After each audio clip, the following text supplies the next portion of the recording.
lungsod, matatagpuan ang isa sa pinakamahalagang simbolo ng pamahalaan, ang Manila City Hall. Noon, ang Manila City Hall ay itinayo noong 1930s sa panahon ng American colonization. Ang disenyo nito ay neoclassical na may malaking haligi, malapad na hagdan at isang elegante. Noon, ganito ang itsura, mas malawak at bukas ang paligid. Kaunti pa lamang ang mga gusali at sasakyan. Ang iconic clock tower ay mas simple at hindi pa ganong kataas. Makikita ang mga open grounds at mas kaunting establishments sa paligid. Ginamit ang gusali bilang sentro ng pamahalaan at isa sa mga pinakamahalagang opisina sa Maynila.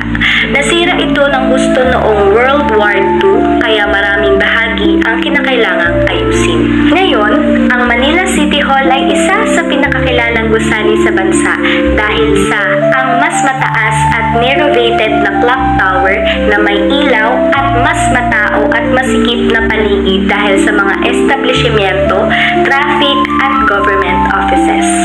Na-restore ang facade ngunit may nadagdag na modern features at mas organisadong loob. Ang area ay naging mas abala bilang sentro ng city government services. Mayroon na ring mga parke at beautification projects sa paligid.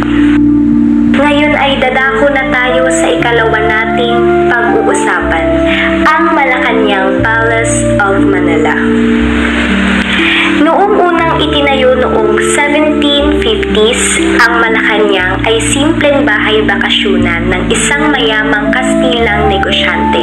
Ginamit ito bilang pahingahang bahay dahil napapaligiran ito ng luntiang halaman at malinis na ilog. Nang dumating ang panahon ng mga Kastila at Amerikano, unti-unti itong pinalaki at ginawang opisyal na tahanan ng mga gobernador-heneral. Makikita sa mga lumang larawan ang mas maliit na estruktura, mas maraming kahoy na bahagi at malinaw at mas malinis na Pasig River. Sa kasalukuyan, ang Malacanang Palace ay isa sa malaking modernong complex na binubuo ng iba't ibang opisina, hardin at makasaysayang gusali. Makikita rito ang mas malawak na arkitektura na pinaganda at pinalakas sa paglipas ng panahon. Mga bantay, gate at mahigpit na seguridad. Ang mga opisyal ng bulwagan gaya ng Rizal Hall, Bonifacio Hall at Palace Museum, mas pinagandang mga hardin at paligid. Sa ngayon, ang Malacanang ay hindi lamang tirahan ng Pangulo. Ito rin ay simbolo ng kapangyarihan, pamahalaan at kasaysayan ng bansa. At ang huli nating pag-uusapan ay ang National Museum or ang dating Legislative Building. Noon, ang gusaling ito ay itinayo noong dekada 1920s bilang National Legislative Building, tahanan ng dating Philippine Legislature. Ang disenyo nito ay neoclassical. Makikita sa malaking haligi, malapad na hagdanan at puting facade. Sa mga lumang larawan, mapapansin ang mas malinis at maluwag na paligid. Kakaunti ang mga gusali sa paligid at madalas ay bakanting lote ang nasa harap nito. Nasira ng malubha ang gusali noong ikalawang digmaang pandaigdig dahil sa pagbobomba, kaya makikita sa mga lumang larawan ang durog na pader, wasak na bubong at naiwang balangkas ng istruktura.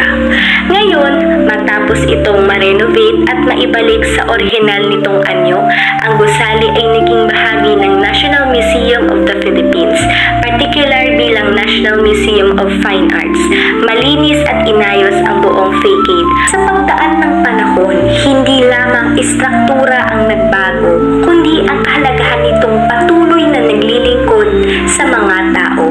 Ito ang Manila City Hall, Malacanang Palace of Manila at ang panghuli ay ang National Museum or ang dating Legislative Building.